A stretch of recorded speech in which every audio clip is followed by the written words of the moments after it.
میں اپنے اسٹوڈنٹ سے اکثر کہہ رہا ہوتا ہوں کہ ملازم بننے والے مزاج سے نکل آئی. یہ سوچ ہی چھوڑ دیجئے کہ میں نے نوکریاں کرنی ہے، نوکر بننا ہے. اللہ توفیق عطا کرے تو آج سے ذہن یہ ہو کہ ہمارا بچہ، ہماری بچی ایک طرف عالم بنے اور دوسری طرف وہ ایسی پروفیشنل اسٹڈیز کو حاصل کر رہا ہو اور اس فیلڈ میں آگے بڑھ رہا ہو جس کے پاس اتھارٹیز ہوتی ہوں.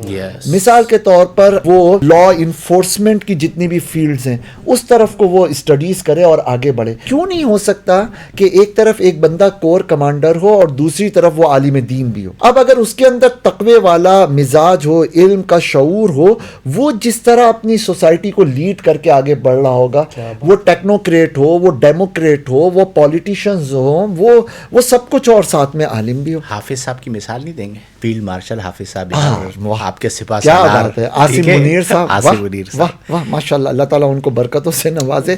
لیکن سچی بات یہ ہے کہ خلوص اور تقوی کے ساتھ ہم اگر آج خواب دیکھیں گے نا، کل تعبیر کے